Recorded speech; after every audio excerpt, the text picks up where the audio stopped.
L'IA, on en entend parler partout, tout le temps. Mais bon, au-delà du buzz, comment ça se fabrique concrètement? D'où elle sort, cette fameuse intelligence? Allez, aujourd'hui, on soulève le capot et on va voir ensemble comment on assemble une IA brique par brique. La question est simple, mais la réponse est fascinante. Comment on construit une IA? On a parfois l'impression que c'est une sorte de magie noire, mais en fait, pas du tout.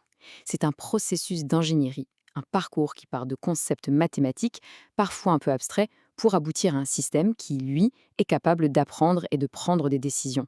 Alors, par où est-ce qu'on commence pour bâtir une machine pareille? Voici notre feuille de route, notre plan de montage si on veut. On va suivre le processus étape par étape, vraiment, du plan initial à la machine finale. On va commencer par les fondations, puis on ajoutera les matières premières, le moteur, on construira ensuite une application bien concrète et on finira avec une petite mise à niveau. C'est parti! Alors, on attaque avec le plan. Comme pour n'importe quel grand projet, tout commence par là. Et pour une IA, c'est absolument crucial. Il faut d'abord définir ce qu'on veut construire.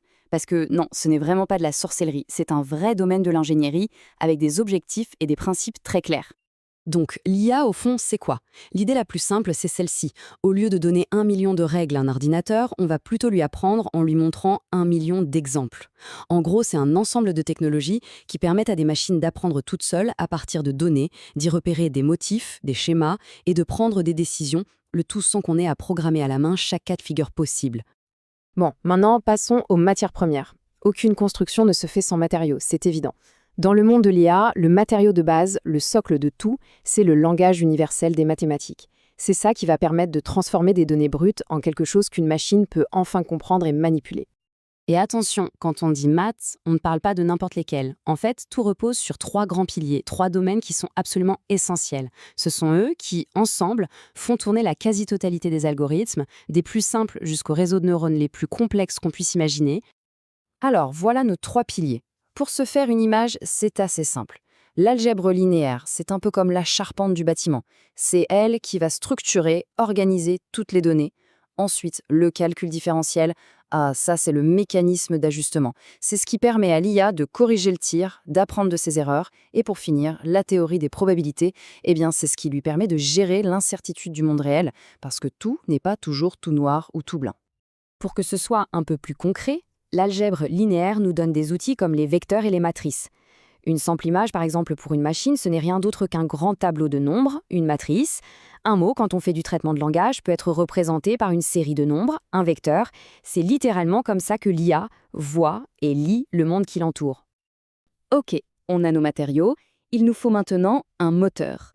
Quelque chose qui va prendre toutes ces maths, toutes ces données, et les transformer en apprentissage.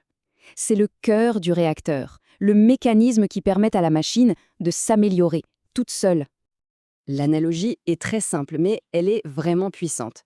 Imaginez-vous au sommet d'une colline, en plein brouillard. Et votre objectif, c'est de trouver la vallée, le point le plus bas.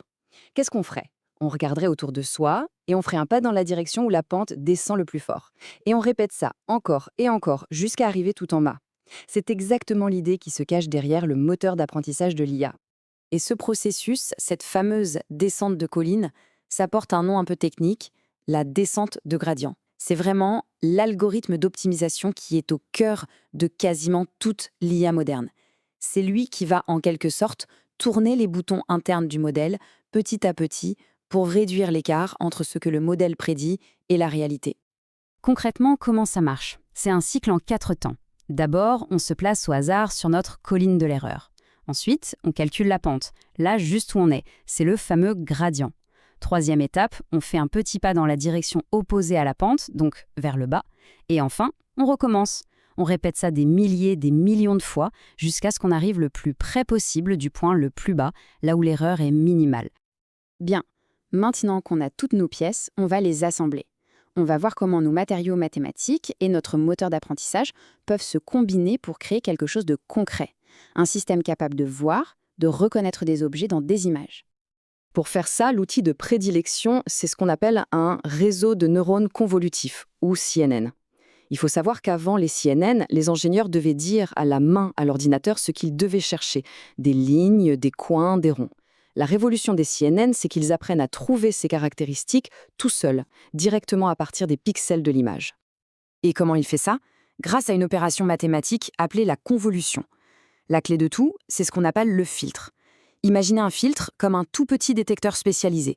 C'est juste un petit carré de nombres, mais il est conçu pour repérer une seule chose très simple. Une ligne verticale, un coin, une courbe, une couleur. Maintenant, imaginez ce filtre comme une petite loupe qui va se déplacer sur toute la surface de l'image, pixel par pixel. À chaque endroit où il s'arrête, il regarde la petite zone de l'image en dessous et il fait un calcul. Et le résultat de ce calcul, c'est un score. Un score élevé si la caractéristique qu'il cherche est là, et un score faible si elle n'y est pas. Et le résultat de ce balayage est assez bluffant. On part d'une simple grille de pixels, l'image de base, et on arrive à ce qu'on appelle une carte de caractéristiques. C'est en fait une nouvelle image, une sorte de calque, qui met en lumière tous les endroits où le filtre a trouvé ce qu'il cherchait. On vient de transformer une image complexe en une carte de motifs simples. Ce processus, c'est une brique de base qu'on va répéter plusieurs fois.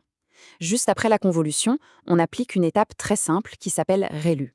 Son rôle, c'est un peu celui d'un interrupteur. Il laisse passer les signaux positifs et il bloque les négatifs. Ça aide le modèle à apprendre des choses plus complexes. Et enfin, le pooling, ça consiste à réduire la taille de l'image, un peu comme si on dézoomait, pour ne garder que l'essentiel et surtout pour aller plus vite. Convolution, ReLU, pooling, c'est le trio gagnant d'un CNN.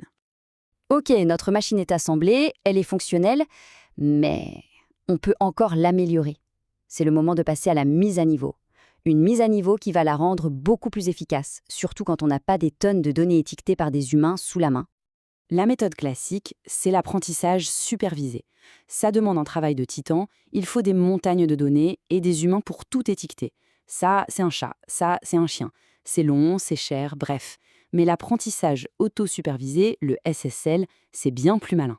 L'idée, c'est quoi? C'est de laisser le modèle se débrouiller tout seul, de lui faire créer ses propres devinettes à partir des données brutes, sans qu'on ait besoin de lui tenir la main. Par exemple, on peut lui donner une image, en cacher une partie et lui demander de deviner ce qu'il y a dans le trou.